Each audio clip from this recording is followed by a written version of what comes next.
Alrighty guys, welcome back to episode 2 of 3, possibly 4, of the Roll Gates. Today's episode Hi, I'm Cel. That's Miko. Hi, how are you? We do this every week, I swear. Good, how are you? Doing Still well. the same. In my defense, we've been talking the same hour and a half, so please excuse me for forgetting that I hadn't already introduced you. But I have. Totally fair. We've done it once before today. So just check out that episode, everyone, if you haven't. Yeah, start there unless everything today may be a bit confusing. Because in today's episode, we're narrowing down on a very specific aspect of the larger scope of the roll gates. Today we're looking at the individual roll gates, and these are the gates that carry the pulse, like, of personal intimacy, creative expression, and behavioral alignment. We're talking about gates 10 and gate 1, and they are interconnected, / we kind of have to talk about them together. We'll explain more about that in a sec. But unlike the tribal gates that seek connection through bonding, or collective gates that hold space for shared experiences, like we talked about in the last episode, the individual roll gates speak specifically to the uniqueness of thyself, or yourself, or oneself. These are the gates of those who love differently, behave differently, and express sexuality not as a shared norm, but as an individual truth. So we're going to look at how Gate 10 teaches us about the self-love and behavior in sexual contact, and how Gate 1 invites us to express creative intimacy that is completely original. And we'll explore again how each profile line translates these gates into their unique archetypes, from the line 1 to the line 6. And remember, please keep in mind your specific profile when we're going through all of this. As Miko mentioned in the last episode, if you have these gates defined in your chart, dope. Look at the line numbers there, but then also reference your profile and view these gates through that lens as well. So let's hop in. Thank you for the introduction.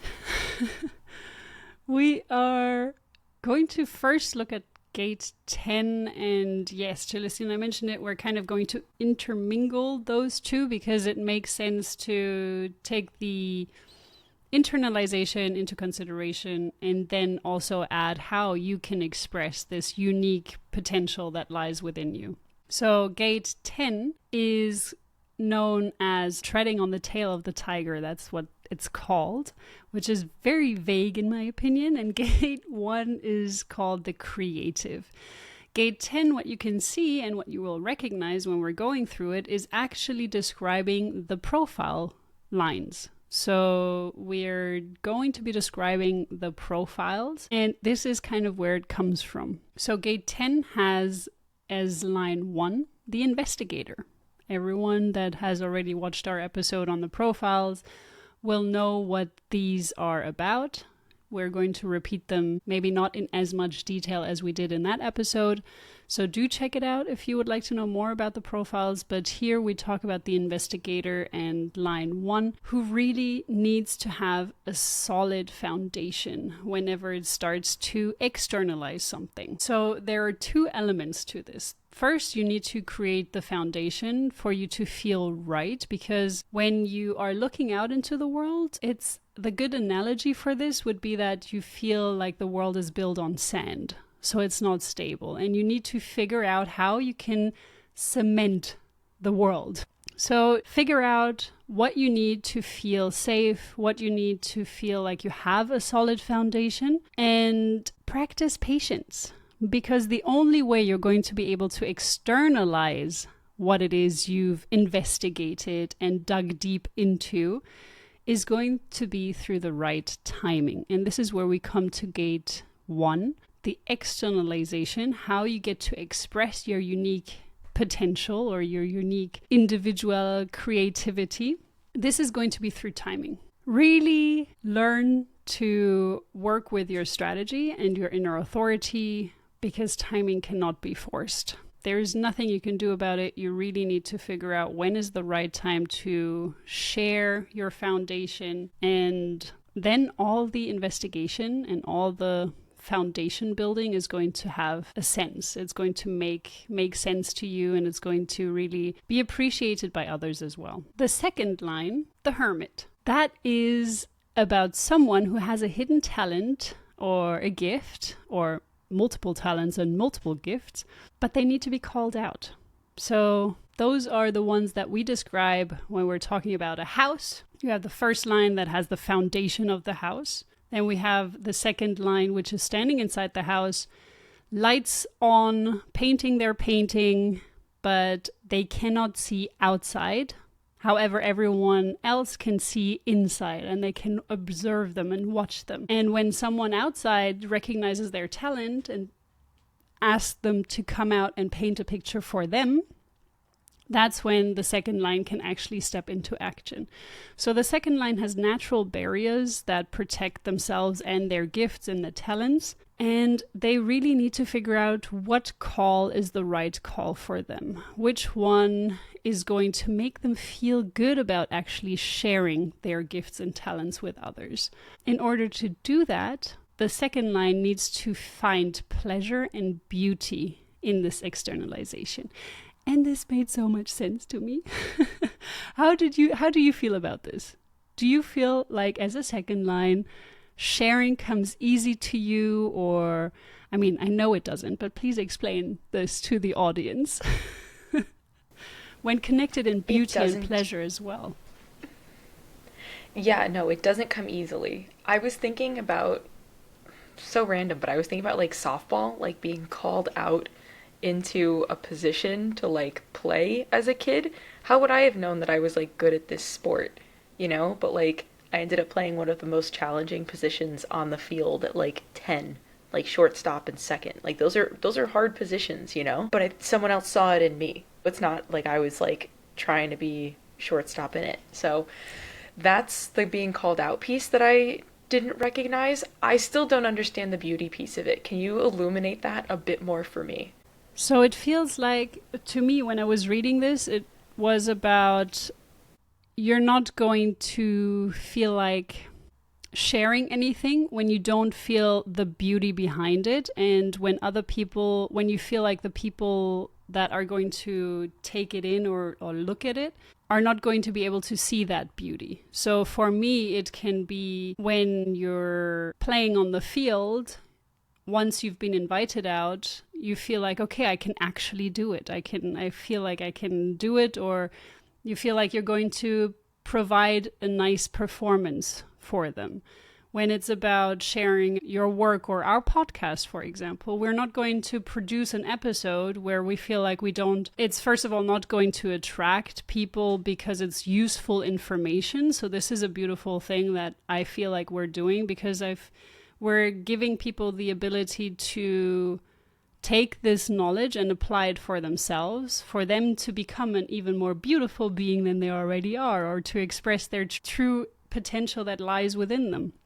So to create something that has value and beauty for life. This is when I feel I want to give this. I feel, yeah, I can follow that call. And if someone is inviting me to work on a gold mine or something, I wouldn't be able to do that because I don't feel like it's a nice thing to do. Or yes, gold can be beautiful, but the whole scenario behind it of how hard these people are working and how unhealthy these environments are, I don't see beauty in that. And I feel like this is actually the opposite. So I can't do anything that I don't feel is beautiful in.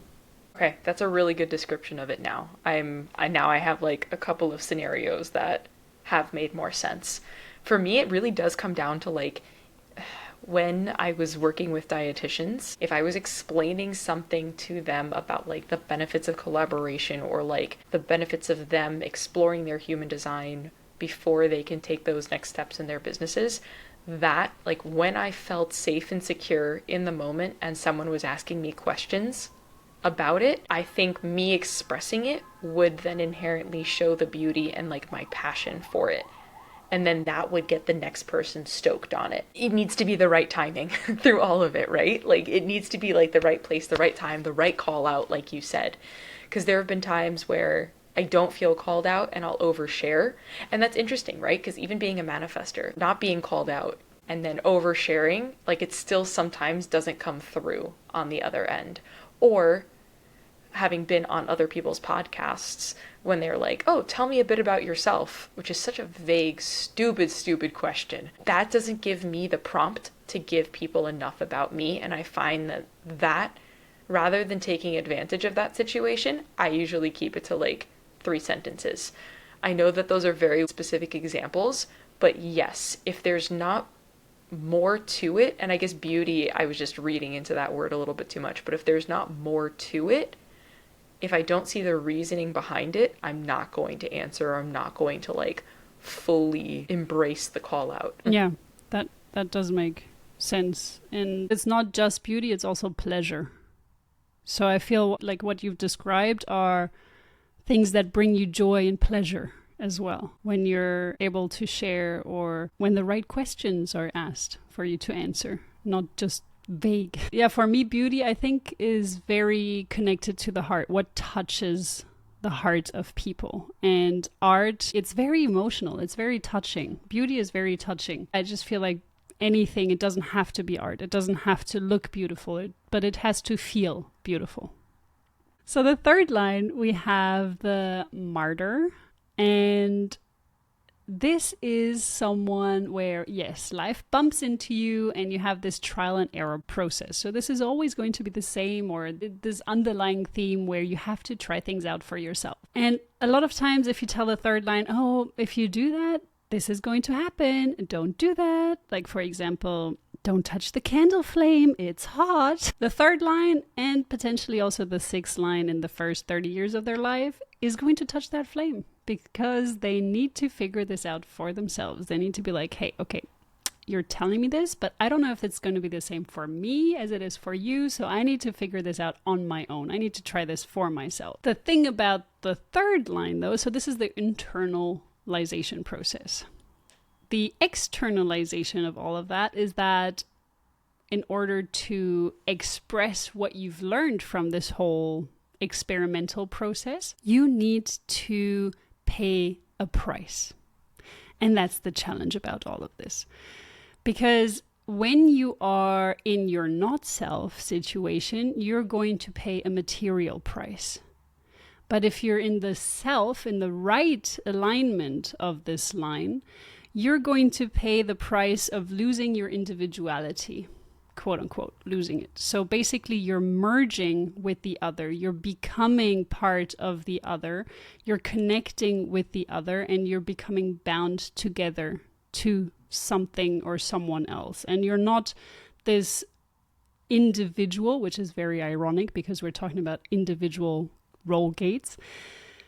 But by doing this process and by sharing it, you're merging your experiences with another person. But let's take an example of you investing into something without following your strategy and inner authority, so not entering into it correctly, and also by just doing things for the wrong reasons out of your not self behavior. When you are investing into something without following the right strategy and authority in this example, it could very well be that you're going to lose everything. And the material loss is what we're talking about here, which is going to be the price that you pay. But if you pay the price of merging, it's going to be a beautiful experience. It is not a material loss. It is a loss of the ego, I would say. It's so interesting that it's like a this for that kind of transactional with the 3 line. Because I always just thought of like them sharing their experiences as part of the journey, not necessarily a price you have to pay, a connection with someone else on that thing that they learned. It's just an interesting way of exploring this topic. Yeah. I also never really thought about how to externalize or what you need in order to externalize. 3 lines out there, if you could explain this to us a bit more and how this has showed up in your life, I would love to know. Just because I only really have 1 3 that I'm close to, and I'm trying to think of scenarios that she's shared because she's been very vocal about sharing her human design journey. But yeah, I'd love some insights from the 3 lines out there, so hit us up in the comments if you've experienced this or now that we've discussed this, if you can recall a time when you have experienced this. Please share. Alrighty guys, on to line 4, the opportunist. Again, human design and the naming of things. We've discussed this before. I don't love the verbiage here, but the opportunist, the networker, the person who needs that tribe behind them, even though we're talking about the individual role gates, you need your peeps, you need your network, and your network is going to help provide you with those opportunities. The people that you know are going to introduce you to other people for you to know. Being your own person in your network is still really important. Too much integration with that network diminishes your power. So yes, having your people around you that can be sounding boards, but still listening to that internal guide is going to be super, super important. The gate 1 equivalent to the opportunist is tension. So this is the externalization of the opportunist in this gate. And the main essence of this is aloneness as a medium of creativity. It's really important to develop your influence alone and not do so through others, to stand alone within that network. And it's this tension that exists between maintaining that network while also waiting for an opportunity. It's this delicate dichotomy. It's also a matter of appearing social and also remaining separate to keep that personal power that we were talking about within the gate 10 aspect of this. It really just is this tension between being social, being an individual, and finding that balance that works specifically for you, and also the amount of tension that is necessary still to bring all of these possibilities to the surface. It feels very, not vague and wishy-washy, but you guys can take it how you will. Again, I would love to hear a 4 lines take on this, because I have 4 lines in my mind that I'm thinking of through all of this, but it would be really helpful to hear it from the 4 lines out there, how this feels and if this resonates with you. Miko, thoughts? Yeah, I find the 4th line also very intriguing because it is this, as you've described, it is this separateness within a network. And I feel like on one hand, the tension that is coming through here is that they have to be a certain way towards their network. But on the other hand, they do have a bit of a hermit quality to them. So they just don't want to continuously be peopling, as you call it. And they do need their separateness. So they don't want to merge with their network. They don't want to become a collective dynamic, I would say, where you just get lost in the crowd. They still want to stick out as an individual. I feel like it's a bit like maybe king would be a good description, where you have your people, but you're still apart from them. And I feel like this tension is also created because you do have a sense of responsibility. You do have a sense of the way that you show yourself and the way that you need to appear to the world and to your people, with still feeling alone, even though you have a network. So I feel like this is kind of the tension that I'm getting from, which helps you to create as long as you embrace that tension rather than trying to eliminate it. So interesting, so complex. Yeah. As with most things in human design. Yes. There's always this binary in human design. And we will get to this more in the next episode, where we really have these 2 sides, even to the internalization process or externalization process. So I feel like it's really important to not use your mind when using this, because everything is going to fall into place. And when we're explaining all of this and you're going to be like, okay, but I'm a 4th line, or I'm a 6th line, or I'm whatever line, the mind likes to latch onto these things and be like, okay, then I have to behave this way. I have to be, no, you don't. No. Just follow the mechanics and everything will fall into place. It's your natural way of being that we're trying to describe here. Don't think too much. Long story long. Turn Don't off think too much. Okay. Line 5, the heretic. So, again, verbiage, human design, verbiage. Think of this as you have the potential to replace old systems with some really cool new perspectives. And it's going to require a decent amount of internal stamina to be able to externalize this effectively. And we'll circle back to stamina momentarily.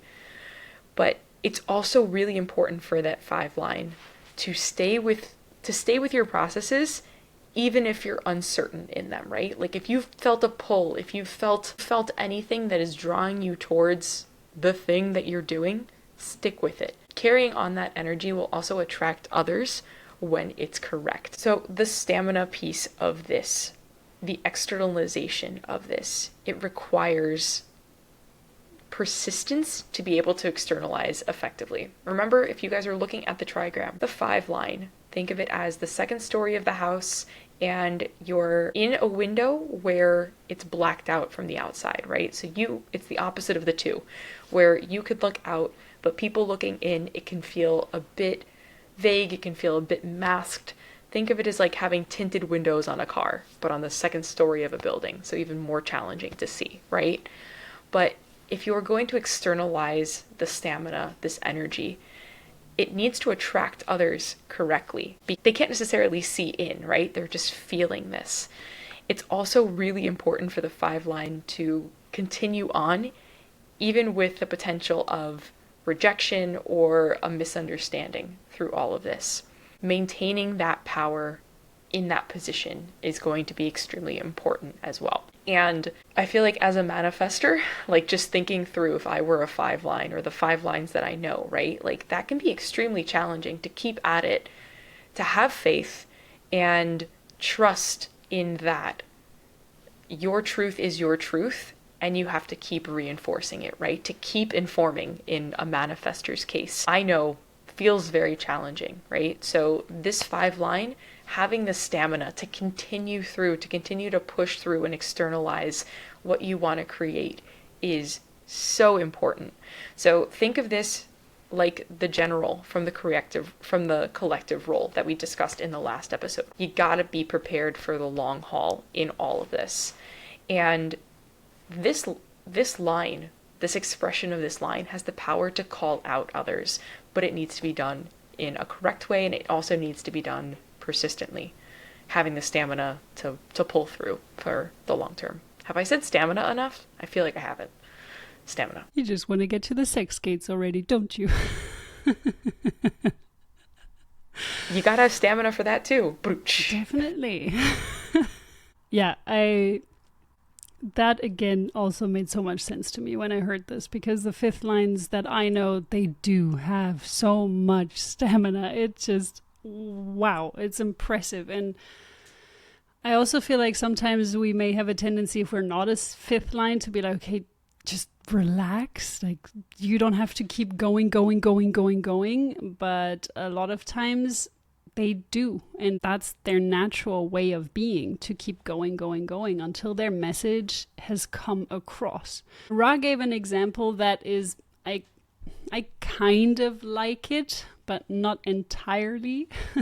But I'm just going to share it because I think it's going to give a bit of a better perspective on how the 5th line operates. So he gave an example of a farmer working out in the land, and just, you have to wake up every day. You have to work on your fields or animals or whatever it is that you're farming. And you will get up, do the work every day. You have this stamina. You keep going. And at some point, this will be recognized, but it also has to be externalized through this. So you start to work, you do all the work, and at some point you can go out and you can talk about it and you can share it with the world. But you've had to build up this stamina first. You've had to put all the work into first, and you have to continue doing the work, even when you go out talking about it, even when you go out sharing about it. And then people are going to come and buy your crops, buy your produce, and you still have to keep going. You just have to keep going every single day. And a farmer is a really good example of a 5th line in that sense, because it's just a relentless job. It's so much work, and I can say that because my cousin had married a farmer, and I firsthand experienced this life for a month or so, and waking up every morning at 4 a.m. to walk the sheep and then milk the sheep and do that several times a day. And it's just so much work, and it never, ever stops. There's you will never finish a day and be like, okay, I did everything. No, there's always something. So yeah, farmer, fifth line, stamina. I feel like that makes sense. But yeah, you also have to then at some point go out and share. It's interesting, you saying that reminded me of the fifth line dietitians that I know, or any like fifth line like entrepreneur that has like an online business where they're selling courses or programs or something along those lines. All of the fifth lines that I know created something before they sold it rather than like as they were, right? Like they created a multitude of different programs and now that's all like content that they continue to sell. And there are two fifth lines, like five lines that I like have in my mind, and they're doing things a little bit differently, but their basic structure of their businesses is like get all of this set up, all of this out of the way, and now just continue to power through. One of them has hired someone else, but the other one is just continuing to do it. Get it, five lines. Get it. We're here with our only defined energy center, the heart, and we're like, oh, I don't even know how you. Dude, I don't know. Just imagine a fifth line mental projector. How? Or fifth line reflector. But yeah, fifth line mental projector. God. If you're one of those, please tell us your experience. Just how? How do you? How? They're probably studying all day. Maybe. Just nothing is ever externalized. Is there just no stamina ever? You're just in your head all the time? I just don't understand it. No, they're probably studying all day. That's their stamina, like learning and taking in, and then at some point, if they are called out or if they are invited to like share, that's when it gets to come out. But they will continue studying. Okay, well, the 5-line mental projectors out there, please hit us up because we want to know about that too. Just everyone. Write your experiences in the comments, please. We'd love to learn. Wild. Alrighty, guys. Last but certainly, again, not least, I'm pretty sure I said this in the last episode too. The 6th line is the role model. And this is both our shared experiences, mine and Miko's. So if we talk a little bit more about this, that's why. The role model is broken down into 3 phases. So 0 through 30, the trial and error as a 3rd line phase, the 30 through 50-ish on the roof phase, and the post-Chiron return phase of like wise owl vibes. This line is going to insinuate having a lot of pressure to be visible and to set an example for others around them, hence the role model aspect of it. The role model is the internalization of it. The externalization in Gate 1 is having a perspective, so needing both an objective and a subjective view of something to be visible, but then to also be effective. And going through these multiple phases in one's life can help you garner that perspective. That 0 through 30, really giving you the 3rd line perspective of the martyr and what the price to pay is. And then that's when you're on the roof, giving you that different perspective. And I've explained it here before of having this conversation like here, right in front of me, but also seeing it from up here and just having a different perspective on it. Oh my God, Miko, all of this is just... I just had a timber moment. Tell us about it. The externalization is the on the roof piece of it. Bro, and it wasn't possible during the 0 through 30 part of it. Oh my God. Guys, this is real time. I swear to God, I'm not making this up. This is literally just the moment I just had. Wow. Tell us more. Whew. Okay, cool. Yeah. Whoa. Woo. Yeah, so I think having this perspective, right? Having the externalization of the role model piece of it as now being in this 2nd phase of the 6 is really allowing me to see all of these different perspectives during the life phases, but also remember how when we were having the conversation about the 3 line, not understanding the price, but now I understand the price. Whoa. Okay. Sorry guys, this is very meta. Miko, what are your thoughts here? Because I'm just having a moment. The important thing about the sixth line is that you can only step into being a role model once you have worked on yourself and once you have acquired all the lessons you're here to learn. So understanding it from the first-hand perspective of the third line of the up to your first Saturn return, understanding it from the perspective part of looking at everyone else and their experiences, and then coming off of the roof. And if you did your work, then you can be a role model. Then you will be recognized for all that you've learned. Then you will be recognized for your wisdom. If you haven't done the work, if you haven't really sat on the roof and did some introspection about your first third line period up to your 30s, and if you haven't done the work of also looking at everyone else and their behavior and then comparing, contrasting it to your own, you won't be able to step off the roof as a wise owl. That's what I feel. And that's where, yes, the perspective part plays such a huge role, that if you haven't, and that's what I mean with the introspection, if you haven't done the work of really understanding what your behavior and what the behavior of others means and where it comes from, then you're not able to share it. What I'm seeing between this and the third line that I was kind of thinking of when we were talking about the third line is this really breaks down to values and understanding what your personal values are through trial and error, through your lived experiences, and then also through the perspectives that you're gaining looking at others, and then bringing that back in through your lens and being like, is that something that I align with? If so, cool. If not, let it go and have that learning lesson from it. That's what I'm like harking back to as you're saying all of this, and just like recalling different points over the last year of reassessing the values that I have in comparison to others that I've been around. So interesting. Yeah, I agree with the value statement. It really is interesting how much I have changed, my perspective has changed throughout the last 37 years. I think this would not have been possible without all the self-reflection or the reflection of my actions, but also of the actions of others and how I interpret it, because it's another really important part.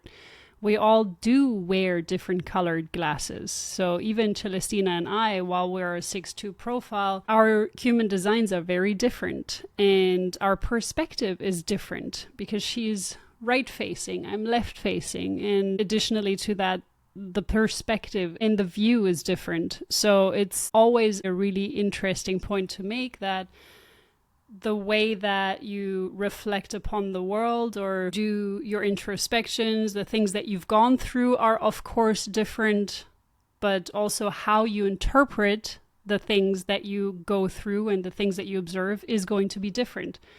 And that for me is such a, I don't know, it blows my mind, because even if we were going through exactly the same things with our different types of human design, of our perspective and view of the world, we would still see it differently. So even if our entire human design chart would be identical, except for view and perspective, we would still view the world differently. We would still pick up on different things. So that's why it's so important to recognize your uniqueness and your value to this world, because no one is going to see it. First, no one is going to have the same experiences as you, and no one is going to be able to interpret them the way that you do. No one is going to be able to share the wisdom that you have inside of you the way that you do. And on that note, you are an individual little snowflake, and you are you.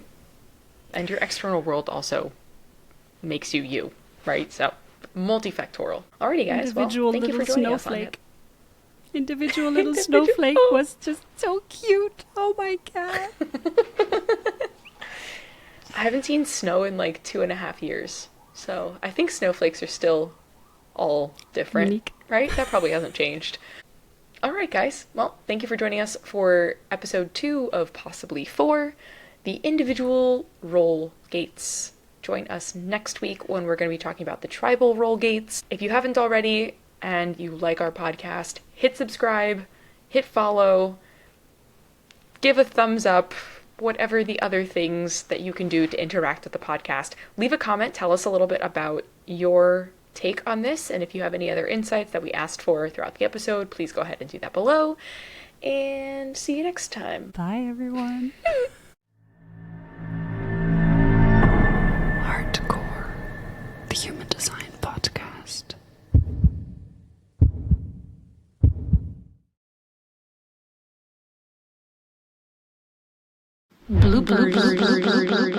The third line is the martyr. I always have a difficulty saying this word.